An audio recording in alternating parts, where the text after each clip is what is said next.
কি অবস্থা তোমাদের? আশা করি তোমরা সকলেই ভালো আছো এবং পড়াশোনা খুবই ভালোভাবে চলতেছে। তো এর আগে ক্লাসে আমরা যে টপিকগুলো নিয়ে আলোচনা করেছিলাম, যে তোমরা সেইগুলো খুব ভালোভাবে আয়ত্ত করেছো এবং পাশাপাশি তোমরা কিন্তু যে ক্লাস করার পরে নোট করবো, অবশ্যই যে টপিকগুলো নিয়ে আলোচনা হবে সেগুলো অবশ্যই আমাকে দেখাবে, ঠিক আছে? আমাদের আর যারা এটা ফ্রি ক্লাস করবা তাদের জন্য বলি, আমাদের পেইড ক্লাসে যুক্ত হতে 01767351308 নাম্বার কল অথবা হোয়াটসঅ্যাপে নক দিলে তোমরা আমাদের পেইড ক্লাসগুলো করতে পারবো। উচ্চতর গণিত ক্লাস নবম দশমের যে উচ্চতর গণিত রয়েছে হায়ার ম্যাথ, এটা ক্লাস করতে পারবা। তো আজকে আমরা আমাদের কম্পিউটার 55 একাডেমিতে তোমাদের সাথে আছে আমি সোহান ভাই। আজকের ক্লাসে আমরা খুব বেশি না, ঘুটি কয়েক উদাহরণ করার চেষ্টা করব, শেখার চেষ্টা করব।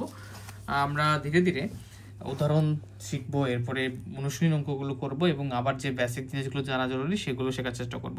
তো আজকে প্রথমেই যে আমাদের উদাহরণটা রয়েছে সেই উদাহরণটা হচ্ছে উদাহরণ 1। যাদের উচ্চতর গণিত বইটা রয়েছে বের করে ফেলো। উদাহরণ 1-এ বলছে যদি এ এক্স সাজেড এক্স, দেখো এটাকে কিন্তু বলে কি সাজেড, ঠিক আছে? এক্স সাজেড এক্স ধনাত্মক পূর্ণ সংখ্যা, এটা সেট আকার আছে। বি ইকুয়াল যদি হয় হচ্ছে 0, সেট ফাঁকা 0, সেটের মানটা 0, এবং এক্স ইকুয়াল যদি হয় এক্স সাজেড এক্স পূর্ণ সংখ্যা, তবে এ বি এক্স এর মধ্যে সম্পর্ক কি, এটা আমাদের নির্ণয় করতে হবে। এই প্রশ্নটা প্রথমত আমি একটু তোমাদের ভালোভাবে বোঝানোর চেষ্টা করি। প্রশ্নটা আসলে কি বলতেছে, এক্স সাজেড এক্স ধনাত্মক পূর্ণ সংখ্যা, মানে এখানে এক্স এর কিছু মান রয়েছে যেগুলো সবগুলো ধনাত্মক পূর্ণ সংখ্যা হবে, বি এর মান রয়েছে যেটা বরাবরই 0 হবে, এবং এক্স ইকুয়াল এক্স সাজেড এক্স আছে পূর্ণ সংখ্যা। এই এক্স এর কিছু ভ্যালু আছে, এই ইকুয়ালটা এক্স এর কিছু ভ্যালু আছে যেগুলো হবে শুধু পূর্ণ সংখ্যা, এবং এই সংখ্যাগুলোর মধ্যে আমরা কি সম্পর্ক পাবো সেই সম্পর্কটা দেখাতে বলছি। তোমরা কিন্তু হুট করে এখানে দেখে কিন্তু বুঝতে পারতেছো না, মাথাটা ঘুরতেছে, রাইট? মাথা না ঘুরলেও টেনশনে পড়ে গেছে যে যারা এখনো এটা করনি, যে ভাইয়া এটা কিভাবে সলভ করবো। দেখো আমরা বোঝার চেষ্টা করি। এক্সাম্পল 01। এখন একটা কথা বলি, তোমরা পড়াশোনা করবো, রাইট? যে আসলে সমস্যা দেখে উত্তর দেখার প্রয়োজন নেই, সমস্যাটাকে নিজের মতো করে ভাবো এবং কিরকম সমাধান হতে পারে সেভাবে চিন্তা করে আগাতে হবে এবং সলভ করার চেষ্টা করতে হবে নিজে নিজে, ঠিক আছে? আমি যদি দুইটা ম্যাথ করাই তোমাদের ওই সেম টাইপের ম্যাথ তোমাদের 20টা চেষ্টা করতে হবে। ভাইয়া এখানে পারতেছ না, আটকায় গেছি, কিছু সলভ করে দেন, আমি আসি তোমাদের সাথে। এভাবে ছাড়া তোমরা ভালো করতে পারবা না। তো এক্সাম্পল একে বলতেছে প্রথমত এ ইকুয়াল কি বলতেছে আমি একটু দেখাই তোমাদের বোঝানোর জন্য। এক্স সাজেড এক্স ধনাত্মক পূর্ণ সংখ্যা, রাইট? কি বলছে? এক্স সাজেড এক্স ইকুয়াল ধনাত্মক পূর্ণ সংখ্যা, ধনাত্মক পূর্ণ সংখ্যা। আচ্ছা, তো তাহলে আমাদের প্রথমত পূর্ণ সংখ্যা জিনিসটা কি এটা জানার চেষ্টা করা উচিত। তো পূর্ণ সংখ্যাটা আসলে কি, আমরা এর আগের ক্লাসগুলোতে বা তোমরা যে এসএসসির যে জেনারেল ম্যাথ রয়েছে সেখানে শিখেছো, বা না শিখলে এখন দেখো। পূর্ণ সংখ্যাগুলো হচ্ছে সকল ধরনের ঋণাত্মক মান থেকে শুরু করে ধরো -2, ধরো -3, -1, সরি -2, -1, তারপর 0, এভাবে 1, 2, 3, 4, মানে সকল ধনাত্মক ও ধনাত্মক এবং ঋণাত্মক সংখ্যাগুলো 0 সহ সংখ্যাগুলোকে আমরা পূর্ণ সংখ্যা বলে থাকি, ঠিক আছে? এরপরে কি বলতেছে, তাহলে এখানে বলতেছে কি ধনাত্মক পূর্ণ সংখ্যা। তাহলে পূর্ণ সংখ্যাটা তৈরি হয় কিভাবে? -3, -2, -1, এখানে ডট ডট -4, ওখানে -5 আরও আছে, 0, 1, 2, 3, 4, মানে কি ঋণাত্মক সংখ্যা 0 এবং ধনাত্মক সংখ্যা সহকারে আমাদের পূর্ণ সংখ্যা তৈরি হচ্ছে। এই যে ঋণাত্মক সংখ্যাগুলোকে আমরা বলি যে ঋণাত্মক পূর্ণ সংখ্যা, এবং এই যে পজিটিভ 1, 2, 3, 4, 5 এই পজিটিভ সংখ্যাগুলোকে আমরা বলি যে ধনাত্মক পূর্ণ সংখ্যা। তাহলে ধনাত্মক পূর্ণ সংখ্যা কোনগুলো? তাহলে আমরা বলতে পারবো যে এখানে ধনাত্মক পূর্ণ সংখ্যাগুলো হচ্ছে 1, 2, 3, 4, 5 এরকম সংখ্যাগুলোকে আমরা ধনাত্মক সংখ্যা বলছি, রাইট? ওকে, ফাইন। এরপরে বি কি বলছে, তুমি যদি তোমার বইয়ের দিকে তাকাও, বি বলতেছে যে সেট শুধু 0 দেওয়া আছে, ওকে, ঠিক আছে। এরপর বলতেছে এক্স ইকুয়াল এক্স সাজেড এক্স পূর্ণ সংখ্যা। আচ্ছা, এই দেখো এক্স সাজেড এক্স মানে সাজেড এক্স পূর্ণ সংখ্যা বলতে কি বলছে, মানে এই এক্স এর ভ্যালু বা এক্স এর মানগুলো কেমন হবে? পূর্ণ সংখ্যার মানগুলাই এক্স এর মান হবে। তো এখানে এক্স সাজেড এক্স ধনাত্মক সংখ্যা মানে কি, এই এক্স এর ভ্যালুটা মূলত এই ধনাত্মক পূর্ণ সংখ্যা ধনাত্মক মানগুলো। তাহলে এটা পূর্ণ সংখ্যা বলতে কি বোঝায়? আবার আমরা দেখি যে ধরো যে -5 ডট ডট ডট, এবার এখানে কিন্তু -6, -7 এবং সকল ধনাত্মক সকল সংখ্যাগুলো ভগ্নাংশ বাদে, ঠিক আছে? -4, -3, -2, -1, 0, 1, 2, 3 4 5 ডট ডট এভাবে কতদূর পর্যন্ত, যতদূর পর্যন্ত আমরা সংখ্যা নিতে পারবো ততদূর পর্যন্ত। এদিকেও ঋণাত্মক দিকে -5 -6 -7, এখানে 6 7 যতদূর পর্যন্ত সংখ্যা নিতে পারবো সকল সংখ্যাগুলো 0 সহ হচ্ছে আমাদের পূর্ণ সংখ্যা। তাহলে দেখো এদের মধ্যে সম্পর্কটা তৈরি করতে বলছে, এদের মধ্যে তাহলে আমাদের কি সম্পর্ক দাঁড়াচ্ছে একটু খেয়াল করো। এখানে আমাদের ধনাত্মক পূর্ণ সংখ্যা যেটা সেট এ ছিল 1 2 3 4 5 আছে। আচ্ছা এখানে যেটা আমাদের পূর্ণ সংখ্যা সেট এক্স, এখানে কি আছে দেখো তো, এই যে এখানে দেখো ধনাত্মক পূর্ণ সংখ্যার মধ্যে শুধু পূর্ণ সংখ্যার মধ্যে 1 2 3 4 5 রয়েছে। তাহলে আমরা কি বলতে পারি বলতো, এই এর ভিতরে এক্স এর মান বিদ্যমান, রাইট? এর ভিতরে এক্স এর মান বিদ্যমান। আচ্ছা আবার জিরোর দিকে তাকাও, এখানে জিরো রয়েছে, এখানে কি জিরো রয়েছে? নাই। জিরো কোথায় আছে? এই যে এখানে পূর্ণ সংখ্যার ভিতরে। তাহলে এই বি এর মানটাও এই এক্স এর ভিতরে বিদ্যমান। এর যে মানগুলো রয়েছে সেগুলোও এক্স এর ভিতরে বিদ্যমান আছে, বি এর যে মানটা রয়েছে সেটাও এক্স এর মধ্যে বিদ্যমান রয়েছে, ঠিক আছে? তাহলে এখানে আমরা কি শর্তটা বা কি সম্পর্কটা দাঁড় করাতে পারি? আমরা সম্পর্ক দাঁড় করানোর জন্য যে উপসেটের ব্যাপারটা শিখেছিলাম মনে আছে?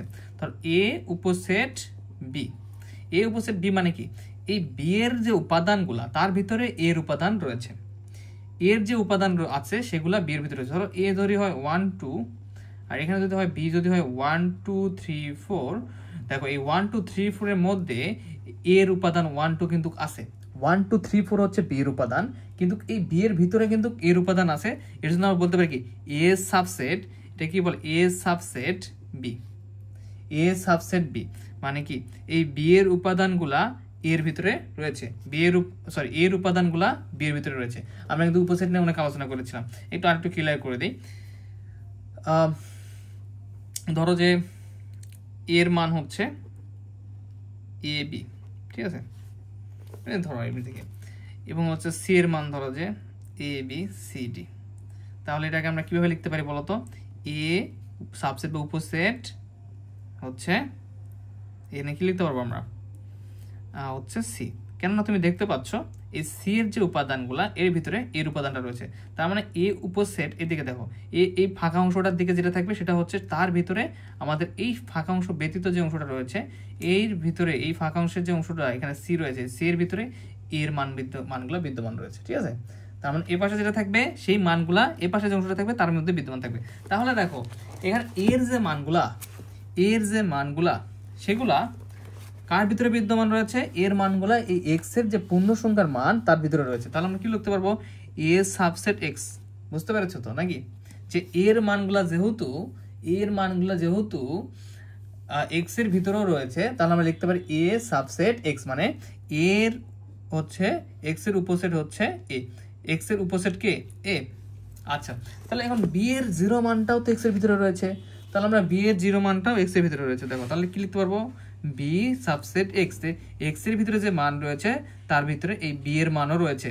সো এক্স এর একটা সদস্য হচ্ছে B, so B subset X. আমি কিন্তু উপসেটের ক্লাস মানে এর আগেরটাতে বুঝিয়েছিলাম উপসেট ব্যাপারটা কি, সো এখন আর অত ক্লিয়ার করে দিচ্ছি না, ঠিক আছে? এরপরে আর কি সম্পর্ক দাঁড় করা যায়? আচ্ছা আমরা দেখলাম এই এর মান এক্স এর ভিতরে রয়েছে, বি এর মানও রয়েছে, কিন্তু এক্স এর মান যেটা সেটা কি বি এর ভিতরে আছে? হ্যাঁ আছে। এক্স এর মান যেগুলা নাই বি এর ভিতরে নাই। আবার এক্স এর যে মান শুধু জিরো, যেহেতু এক্স এর যে সব মানগুলা কি এর ভিতরে রয়েছে। তাহলে আমরা যদি এভাবে লেখার চেষ্টা করি যে এক্স, আচ্ছা ওভাবে চিন্তা না করি, আমরা জাস্ট হচ্ছে এই দুটো তো সম্পর্ক দাঁড় করালাম, আরেকটা সম্পর্ক দাঁড় করালে হবে, ওটা মাথা থেকে বের করে দাও, জেনে ফেলে দাও। দেখো এ বি কে চিন্তা করি, দেখো এই বি এর ভিতরে রয়েছে 0, এর ভিতরে রয়েছে 1 2 3 4 5। তো এ আর বি এর মধ্যে আমাদের যদি সম্পর্ক দাঁড় করাতে চাই তাহলে কি দাঁড় করানো সম্ভব না। কেন? বি এর মান যদিও 0 কিন্তু এই 1 2 3 4 5 এর মধ্যে নাই, তার মানে কি এরা পরস্পরের উপসেট নয়। তাহলে আমরা কি লিখবো? দেখো এই 1 2 3 4 5 এটা তো বড় মান, কিন্তু বি ছোট মান, বি কি এর ভিতরে আছে? নাই। তাহলে আমরা লিখতে পারবো এরকম যে বি উপসেট সাবসেট এ, এই যে ক্রস করে দিলাম যে এই বি এর ভিতরে বি এর যে মানটা সেটা এর ভিতরে নাই, so A B not subset, মানে কি উপসেট নয় এ, মানে এর ভিতরে বি এর মানটা যে 0, এই 0 বান্দা নাই। তাহলে এখান থেকে আমরা কয়টা সম্পর্ক পাচ্ছি বলতো? 3টা সম্পর্ক পাচ্ছি।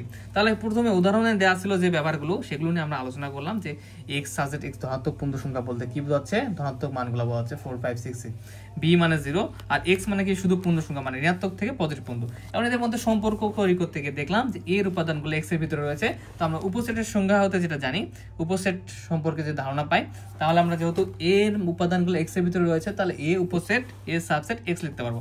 আবার b এর উপাদান x এর ভিতরে রয়েছে, সো আমরা কি লিখতে পারবো? যে b x এর উপসেট।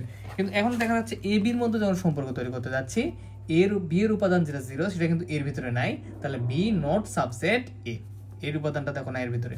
সো আমরা এই 3টা সম্পর্ক এখান থেকে তৈরি করতে পারি। তো আজান দিচ্ছি, একটু আমরা অপেক্ষা করি। এই যে দেখো, ঠিক আছে, এতটুকু বুঝতে গিয়ে আমাদের অনেক পরিশ্রম হলো। আই হোপ যে তোমরা বুঝতে পেরেছো, না বুঝতে পারলে কমেন্ট করবা।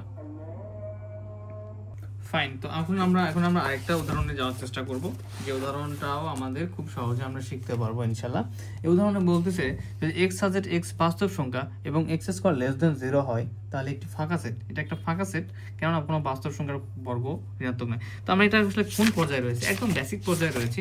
আমরা এগুলো শেখার মাধ্যমে পরবর্তীতে যখন আমরা অনুসরণ করব, বা যখন হচ্ছে আমরা এগুলো আমাদের ভিত্তি তৈরি করে দিবে, ঠিক আছে? সেগুলো মনোযোগ সহকারে শিখতে হবে। যখন আমরা সিকিউ করবো বা সৃজনশীল করবো, তখন আমাদের এগুলো কাজে দিবে। তাহলে x সাজেট x বাস্তব সংখ্যা x স্কয়ার লেস দেন 0 একটি ফাঁকা সেট, কেননা বাস্তব সংখ্যার বর্গ ঋণাত্মক নয়। তাহলে এই প্রশ্নটা সমাধান করতে গেলে আমাদের কি কি ব্যাপারে জানতে হবে আমরা দেখার চেষ্টা করি। দেখো, আমাদের বা আমার কিন্তু তোমাদের পড়ানোর ট্রিক্সটা কেমন, যে প্রথমত আমাদের প্রশ্নটা নিয়ে আলোচনা করব। বলতেছে দেখো, x সাজেট x বাস্তব সংখ্যা, ঠিক আছে? বাস্তব সংখ্যা বলতে কি বোঝায়? বাস্তব সংখ্যাগুলো হচ্ছে সকল সংখ্যাকে বাস্তব সংখ্যা বলে, যেটা হোক পূর্ণ সংখ্যা, ভগ্নাংশ হোক, যেটাই হোক না কেন, ঠিক আছে? সকল সংখ্যা। তোমরা যদি জেনারেল ম্যাথ যারা পড়ো, জেনারেল ম্যাথ পড়ছো, আমি এটা নিয়ে দেখো, এগুলো নিয়ে বেশি আলোচনা করার হায়ার ম্যাথে সুযোগ নাই। জেনারেল ম্যাথে তোমাদের বেসিক ব্যাপারগুলো স্ট্রং থাকতে হবে, যে বা বাস্তব সংখ্যার ব্যাপারগুলো কি। তোমাদের যদি এগুলো না থাকে আমাকে কমেন্টে জানাবা, বা আমাকে মেসেজ দিয়ে জানাবা, ভাই এই ব্যাপারগুলো বুঝতেছি না, একটু ক্লিয়ার করে দেবেন। অথবা তোমার জেনারেল ম্যাথের কোর্সটা আমার কাছে করতে পারো। দেখো, বাস্তব সংখ্যা কি? সকল ধনাত্মক, সকল পূর্ণ সংখ্যা বা ভগ্নাংশ, সকল সংখ্যা, এক কথায় সকল সংখ্যাকে আমরা বলি, জটিল সংখ্যা বাদ দিয়ে। জটিল সংখ্যা ব্যাপারটাকে না বলতো, সকল সংখ্যাকে বাস্তব সংখ্যা বলে। প্রশ্ন আছে x সাজেট x, তার মানে এই x এর মানটা সকল বাস্তব সংখ্যা, সেটা হতে পারে 1/2, 0, 1, 2, -1, 3, এভরিথিং। এরপর একটা শর্ত দেওয়া আছে লেস দেন। এই লেস দেন x স্কয়ার 0, এটা লেস দেন অসমতার ব্যাপারটা কি তোমরা বোঝো? আর এইটা মানে যদি 1 লেস দেন 1 লেস দেন 2, ঠিক আছে? 1 লেস দেন 2 মানে কি? এই 2 এর থেকে 1 এর মান ছোট। এই পিচ্ছে এই চিকন মাথাটা, দেখো এই চিকন মাথাটা যেদিকে থাকবে সেটাকে ছোট মান নির্ধারিত করবে, এবং উপরের দিকে যে ফাঁকা অংশ থেকে বড় মান নির্ধারিত করবে। সেটা হতে পারে ভুলও হতে পারে, সঠিক হতে পারে। এরকম 2 লেস দেন 1, এটা কি কখনো সম্ভব? 1 থেকে 2 মান ছোট না, এটা কখনো সম্ভব না। সো ক্রস করে দেবো যে 2 নট লেস দেন 1, এটা কখনোই সম্ভব না যে 1 থেকে 2 ছোট হবে। তাহলে এটা মানে কি? 1 2 মানে হচ্ছে 1 লেস দেন 2, এটা শিখে দেখবার, মানে 1 থেকে 2 বড়, 2 থেকে 1 ছোট। এখানে 2 গ্রেটার দেন ইকুয়াল, এটাকে বলে কি? এদিকে সামনের দিকে যদি ফাঁকা অংশ থাকে, 2 গ্রেটার দেন ইকুয়াল 1, মানে 2 বড় 1 থেকে, ঠিক আছে? ওকে, আর 1 ইকুয়াল 1, এটা তো জানো যে 1 ইকুয়াল 1 সমান। তাহলে এটা বলতেছে x square equal less than equal 0, বলছে 0 থেকে x স্কয়ারের মানটা সমান হবে। আচ্ছা, এটা নিয়ে আমরা একটু আলোচনা করি। দেখো, 0 থেকে x স্কয়ারের মান কখনো কি ছোট হবে যদি বাস্তব সংখ্যা যদি বসাও? দেখো, তুমি যদি 1 বসাও, x এর মান যদি 1 বসাও, তাহলে 1 স্কয়ার লেস দেন 0, x এর মান 1 বসালাম, তাহলে 1 এর উপরে স্কয়ার, তাহলে এখানে কি হয়ে যাবে? 1 লেস দেন 0, 0 থেকে 1 কখনো ছোট হবে না, এটা কখনো সম্ভব না। যদি বাস্তব সংখ্যা, ধরো যদি তুমি x এর মান যদি -5 বসাও, তো -5 এর উপরে স্কয়ার, তাই না? লেস দেন ইকুয়াল 0, তো -5 এর উপরে কি? তো স্কয়ার থাকলে ঋণাত্মক ঢুকাও তুমি এর ভিতরে, ধনাত্মক ঢুকাও, যেটা ঢুকাও না কেন, স্কয়ার করলে, বর্গ করলে সেটা পজিটিভ হয়। কেন হয়? -5 এর উপরে স্কয়ার মানে -5 দুইটা গুণ করা বোঝাচ্ছে, আর দুইটা মাইনাস গুণ করলে কি হয়? প্লাস হয়ে যায়, তাহলে +5, রাইট? তাহলে এখানে 5 লেস দেন ইকুয়াল 0, 0 থেকে বসবে। তুমি এখানে ধনাত্মক মান ঢুকাও বা ঋণাত্মক মান ঢুকাও, সব মানই কি হবে? 0 থেকে বড় হবে। দেখো, কিন্তু এটা তাহলে কি সম্ভব? সম্ভব না। এটা 0 থেকে 1 ছোট, 1 লেস দেন 0, এটা কি কখনো সম্ভব? বলো তো, সম্ভব না। তোমার বড় ভাইয়ের থেকে তুমি কখনো কি বড় হবা? মানে বয়সের দিক থেকে কখনোই সম্ভব না, এই অবাস্তব কথা বলতেছে। তো এক্স স্কোয়ার লেস দেন 0, 0 থেকে ছোট হবে এক্স স্কোয়ারের মান, এরকম মান আমরা কোনোটাই পাবো না। যেমন এখানে এক্স এর জায়গায় যদি 0 বসায়, 0 স্কোয়ার লেস দেন 0, মানে কি 0 লেস দেন 0, 0 থেকে 0 কখনো ছোট হবে না, 0 ইকুয়াল 0 হওয়া সম্ভব, কিন্তু 0 less than equal 0 less than 0 হওয়া সম্ভব নয়।